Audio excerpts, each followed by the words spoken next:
I know that Slenderman was made up on the Something Awful forums. Sure, he's terrifying, but let's face it, he's made up. That's not to say that there's some kind of supernatural entity out there. So that's where I need you guys. I'm no expert, and this is a throwaway account, so I'm going to give you the whole truth, and I want you to give me the whole truth. I'm not a very superstitious guy, but I have my fair share of stories that are unexplainable. Please note, this story is not written to entertain, so excuse me if it's boring. Names have been changed for privacy's sake. I was never what one would consider a normal child. I always knew that there was something else out there. My dad used to joke that I would stare outside my window for hours at a time, gazing into the forest just across the road. My dad doesn't joke anymore, not after he saw what I was looking at.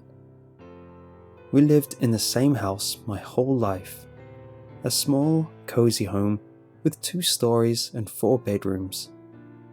The street we lived on was fairly uninhabited, with only 3 other houses on our side and 1 on the other.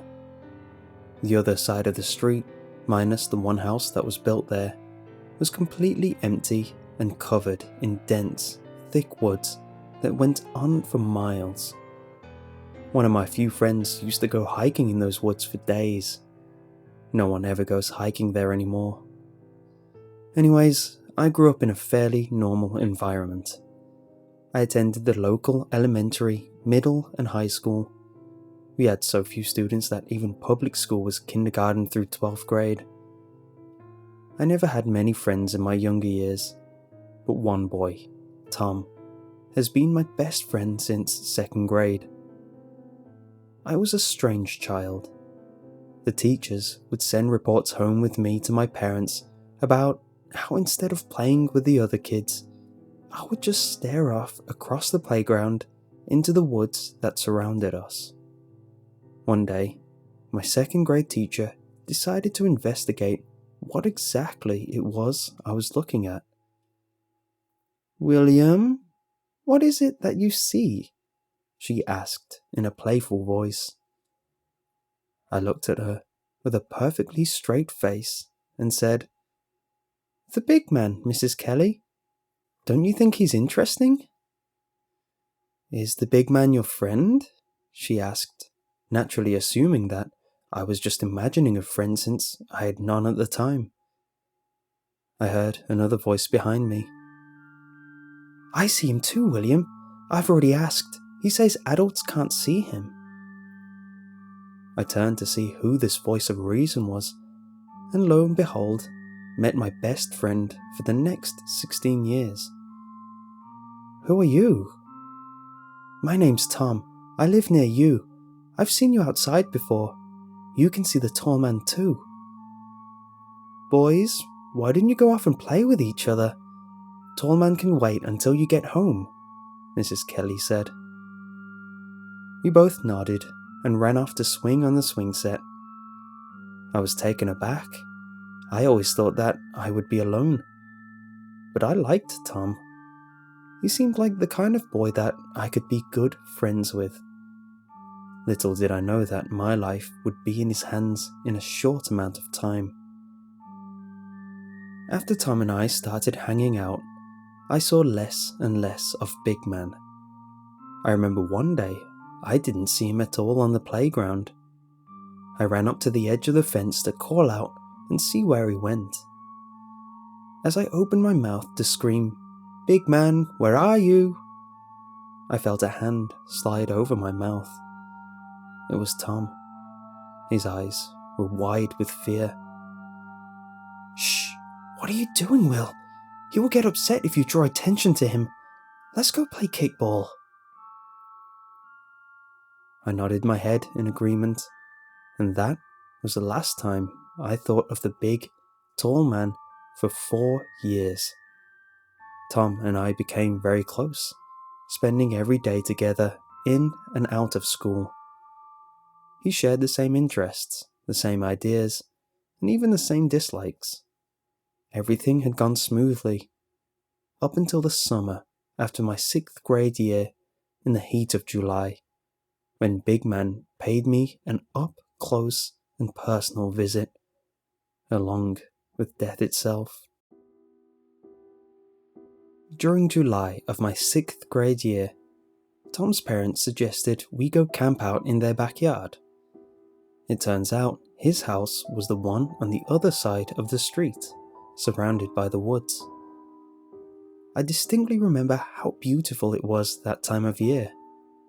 Everything was so green and vivid, but as soon as you set foot into the forest, it felt like someone's eyes were constantly on you, and not just watching you with a hate that can't be satiated by even death. Anyways, we went camping in his backyard. His dad set up a pretty big tent, and we went out at dusk with lamps, cards, and our Game Boys. His parents left the back door unlocked so we could come in if we felt uncomfortable. At about 9 p.m, the sun had fully set, and we were settled in for the night. I was in my sleeping bag playing my Game Boy with Tom when I suddenly began to get a prickly feeling on the back of my neck. It was pitch black outside, minus the light from his parents' room and our lamp, which illuminated the tent fairly well. At this point, Tom had put his Game Boy down and peeked his head out of the tent, muttering something about feeling weird. "What's going on, Tom?" I asked. "I feel like I used to when I saw Tall Man," he responded after sitting back down. My heart jumped up into my throat. I recognized the feeling too, but I had never been scared of Tall Man. I was excited, if anything. "Tom, did you really used to see him, or were you making that up?" "No, I really did. I thought I was crazy until you said you saw him too. Do you think he's real, or just something that we thought was a man in the woods? He was hard to make out from the old playground." "No, I know he's real. I saw him from my house sometimes too, and I remember he would move around from time to time." Tom peeked his head out of the tent again, and we both heard a twig snap. He gave a little start, turned to me with wide eyes, and mouthed, "I'm scared."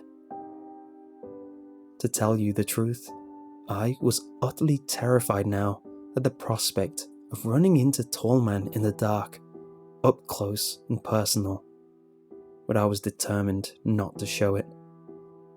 I whispered, "Let's go back inside." Another twig snapped, and we both jumped to get out of the tent. I tripped over Tom, knocking the lamp over in the process. Luckily for us, it was one of those electric ones that wouldn't start a fire when knocked over. We both got up, dashed towards the house, and Tom began tugging desperately on the now locked door. "Turn the handle! Turn the handle!" I screamed, and Tom looked at me with terrified eyes. "It's not turning!" We had both begun to cry at this point, tears streaming down our face. I became desperate, yelling and screaming for his parents, who were fast asleep upstairs. I heard a distinct hiss and the sound of heavy footsteps on the deck. Tom's eyes rolled back into his head, and he collapsed, and my vision started to go fuzzy as well. I collapsed to the floor, fully expecting to die. A light turned on in their kitchen, and Tom's dad busted the door open. "What the hell is going on? Who locked the door?" Tom had woken up by now and was shaking his head in horror. His dad ushered us inside, went out to the tent, and got our belongings. "You boys are sleeping in tonight, and we're not going to go through this again. What I'd like to know is who locked the door. Does either one of you have a key?" We turned out our pockets, and he shook his head in disbelief. Unbelievable. Well, sleep inside tonight, and we'll talk about what happened in the morning. Wake us up if you need anything. We went back upstairs to Tom's room, where he glanced out the window. He did a double take, his eyes widening again, and lifted a trembling finger to point to the woods. I slowly and very shakily walked over to the window, where I could see a tall, dark figure standing by the entrance of our tent. This was the closest I'd ever seen him. His arms were disproportionately long, and he appeared to be around 7 to 8 feet tall. His head was white, but the only features on it were 2 burning black eyes and a gaping hole with sharp teeth where his mouth should be. He turned around and walked back into the forest.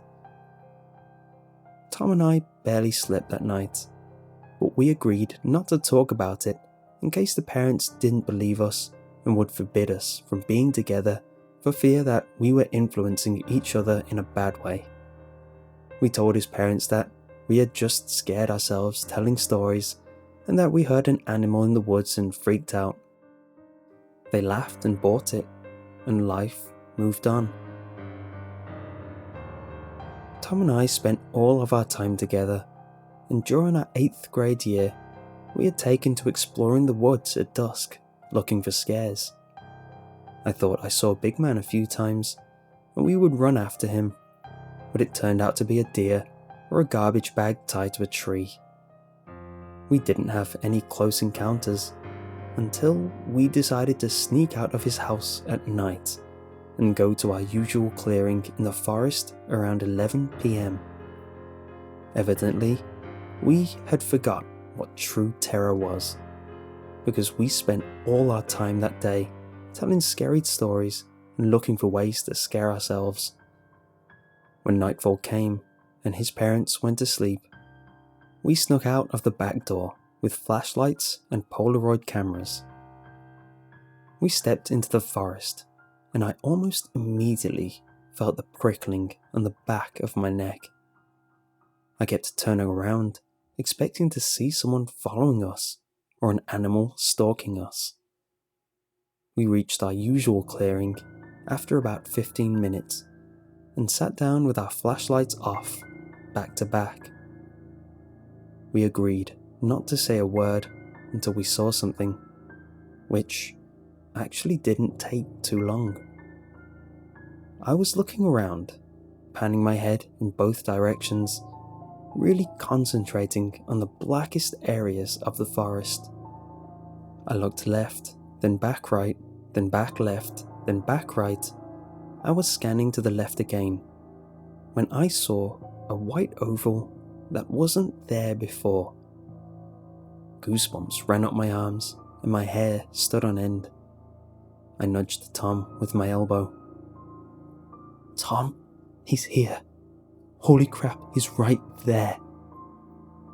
Tom turned quickly and froze as his eyes fell on those of Tall Man.